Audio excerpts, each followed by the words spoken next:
What's going on, everybody? I watch a lot of Spiros on YouTube. I'm a junkie, and I always really enjoy it when they narrate their videos.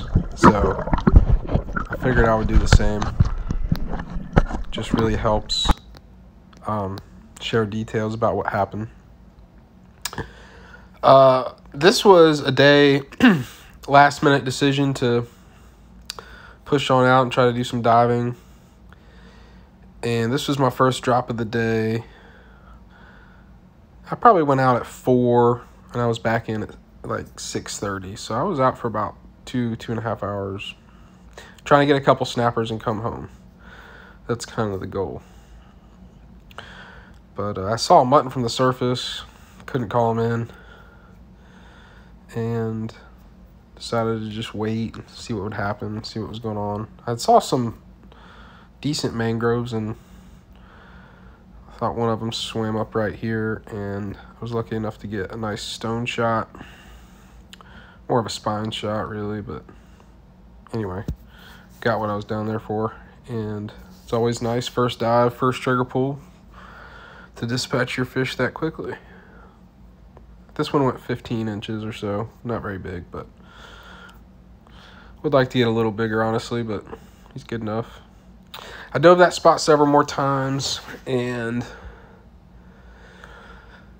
decided I would take one more snapper. This is I think my 6th and final dive on this spot. And I usually only like to take, no more than 2 fish from a spot. I mean, really just one. But I was crunched for time today and was enjoying the perfect conditions. And yeah, got another opportunity with a decent snapper, and I thought I had a perfect broadside shot here, but right when I pull the trigger, he turns into me, and I end up shooting him in the cheek and out his tail. So kind of like the length of his body. If you look at the shooting line here, kind of an awkward shot, but hey, got lucky again. And you can see I always brain and bleed my fish. Just common practice for me. Try to imitate Ikejime style. I always gut them too before I ice them. This is my 2nd spot, and I probably dove this spot 5 or 6 times before I took this fish. I was just questioning its size, like I knew it was close. And I swear there were some dives where it just looked bigger than it was, and I convinced myself it was a keeper. And luckily for me, it was 18.5 inches. Which they have to be 18 inches. So usually when they're that close as a Spiro, you wouldn't do that, but I got lucky here, and hopefully I don't find myself on the wrong side of that decision making anytime soon. But here's a nice little sea turtle on my 3rd spot. And I dove this 3rd spot, I would say like 6 times. It was a new spot for me. There were like all these modules, and I was just checking them out, checking the holes out, see what was in them. And didn't find anything really good. And I kind of saw something glistening in the sand from the surface before I made this dive. And so I decided to swim on over to it. And it ended up being a free shaft for a Hawaiian sling, which I have used once in my life in the Bahamas. It's very difficult. I was not good at it. My good friend, Captain Jack Spiro, is much better at it, so I'll probably give this shaft to him, and I know he'll be thankful for that next time we go out.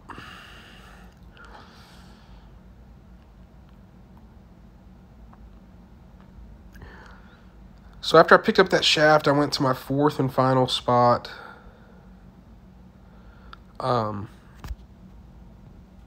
Yeah, it was really nice, this spot. It's 55 feet of water. The rock pile comes all the way up to like almost 38 feet. Really tall, big rock pile. Lots of Goliaths on it. Nice snappers like this one. Except if you looked at that, yeah, that fish just did the Matrix on me. Not sure what to say there. Really had a point blank, really nice shot on that fish, and he just turned perfectly for his situation. So that was a bummer. Usually the fish spook after you do that, so just made a nice drop, checking out one of those Goliaths, Went to the bottom just to see kind of what was going on. Lots of life. Start seeing these nice snappers, but they weren't really having it, and was not about to shoot into that rock. So just enjoying the scenery. Beautiful dives. Nice Goliath there.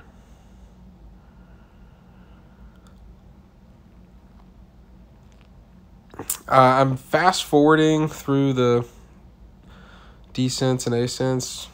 It's kind of what I do when I watch other Spiro stuff, so I figured I would just speed it up for y'all. Anyway, made a drop on this rock pile. There's a little cave here, which caught my attention. I spooked the fish like an idiot. But I went and I was able to shoot one of those snappers. Not a good shot here, gut shot. And you're about to see something that really surprised me. So the shaft was about to come out. I had to like secure the fish. And when I was gutting this snapper, you'll see right here across the screen is going to float a baby sea turtle that was in that snapper's stomach right there. Oh, yep. That's a half digested, or probably ate them that morning, I'm guessing. But dead baby sea turtles. There's about 4 of them in this snapper. And crazy enough, my spear, since I got a gut shot, went directly through the center of one of them. And I started to notice that as I was gutting this fish. And you'll see it right here on my shooting line. Pretty brutal. Yeah, apparently this is very common for these fish this time of the year. When the baby snapper turtles come off the beach, they gorge on them. And yeah, I speared a baby sea turtle.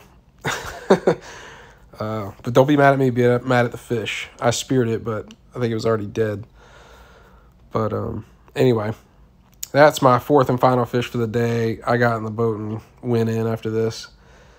And very enjoyable afternoon.